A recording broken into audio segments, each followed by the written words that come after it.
Hello and welcome to another episode of the Global Indian Television. I'm Satish Rai, and today I'm going to talk about three issues.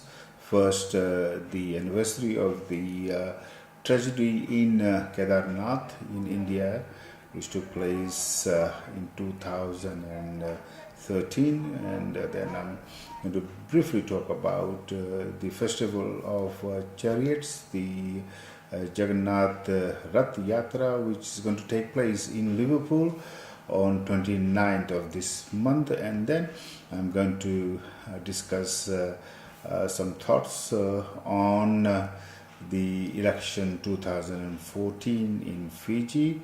So first, let's pause and remember those victims of the Kedarnath 2013 tragedy. As you probably remember that this tragedy took place 1 year ago, last year, and some 1,000 people died as a result of the flood, which followed the heavy downpour of rain in the Himalayan region where Kedarnath is situated. For people who don't know, Kedarnath is one of the holiest places for the Hindus from India and throughout the world, and every summer of India around this time thousands and thousands of people do go to Kedarnath. It's a long upward journey along the river to Kedarnath temple. And last year, unfortunately, the tragedy befell them. 1,000 people died and 5,000 people are still missing. So we are remembering them today, and we are also remembering their families who are probably dealing with this tragedy still at this stage. It's only 1 year, and it will take a long time for the families and friends and perhaps the whole of the Indian community to forget that tragedy. And now to a slightly better news, or news for the Hindus and residents of Liverpool generally, because there's going to be a festival of chariots in Liverpool on 29th of June this month, which is going to take just a few meters from here on the right hand side in Big Park, starting at 10 o'clock. I was handed a flyer by one of the organizers yesterday and had a brief chat with him, and I remember it started in 2006 when we went over there, we did some filming and put that festival on TV's program of ours, and since then the festival has grown bigger and better. This year, I'm told, is going to have as usual the cultural program, dances, music, and also is going to have the delicious vegetarian food free to everybody who's going to be there.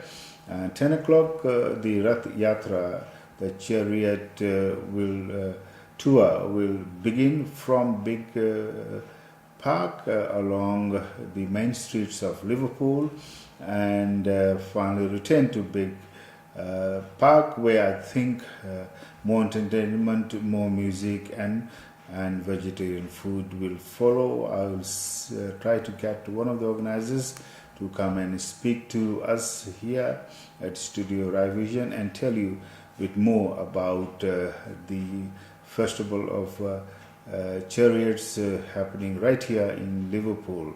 And now to my favorite subject for the moment, which is the elections 2014 in Fiji, which is going to take place on 17th of September.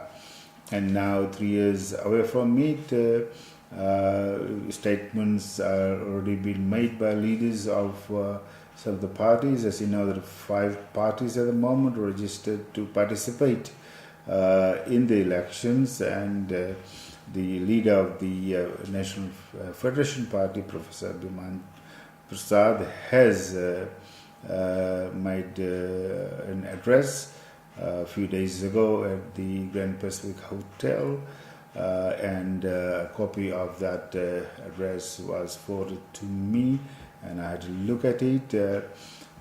Looks like a grand vision by Professor Biman Prasad and on behalf of the National Federation Party.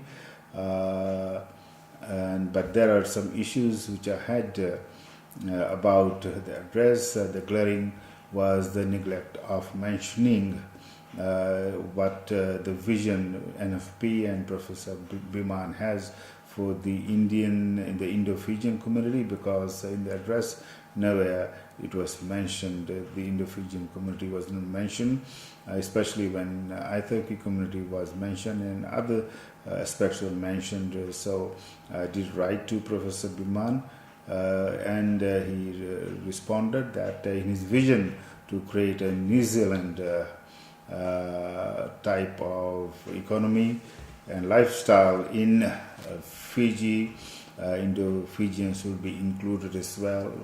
Hope that is right and it's true, but at the same time what's happening is got a 10-year vision, a growth rate of 5%, which I will discuss in detail later. It may be a bit of utopian, because last 10 years or so Fiji has not seen a lot of growth. The last 3-4 years, as pointed out by a study done by Paresh Kumar Narayan of Deakin University.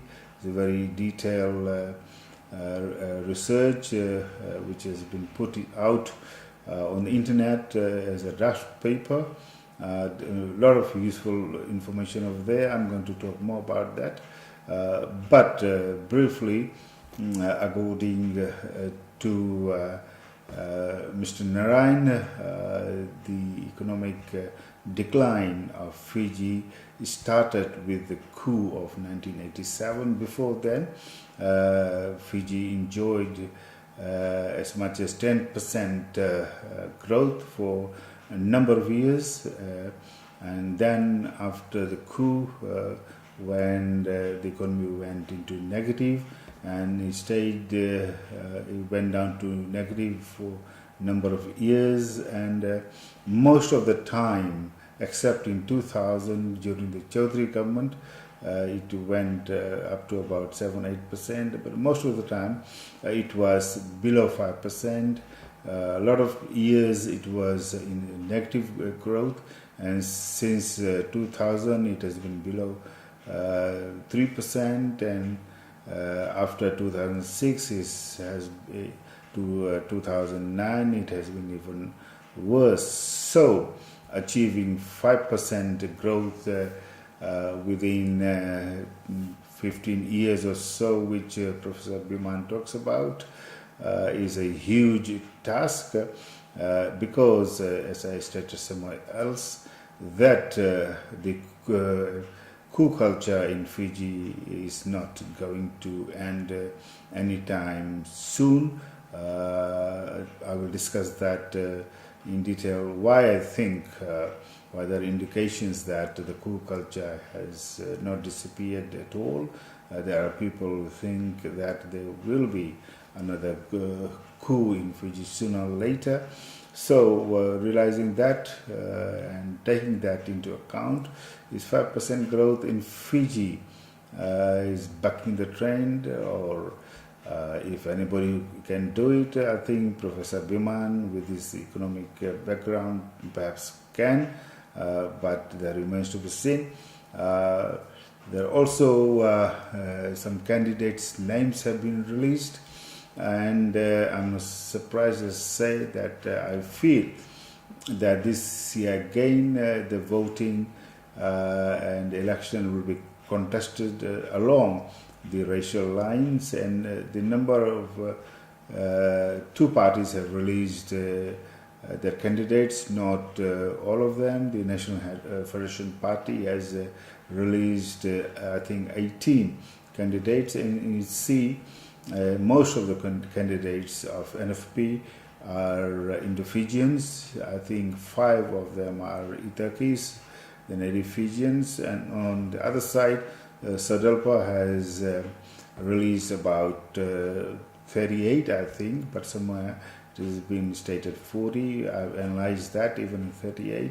There were, I think, only 3 Indo-Fijians in that, and 1 from the general electors. And so once again, SADALPA is fielding most of the candidates who are Fijians. It appears that they are vying for the native Fijian votes, and in next episode, I think when there will be more candidates' name released, I'll do further analysis to see what each of the 5 parties are trying to do. Are they contesting these elections once again, vying for Indian and Fijian votes, or are there anything in the list of the candidates which are going to say to the people of Fiji that they have left the racial politics and they are now trying to get all the sections of Fiji's voting population to vote for that. But until that time appears, it's Satish Rai saying goodbye once again until the next episode.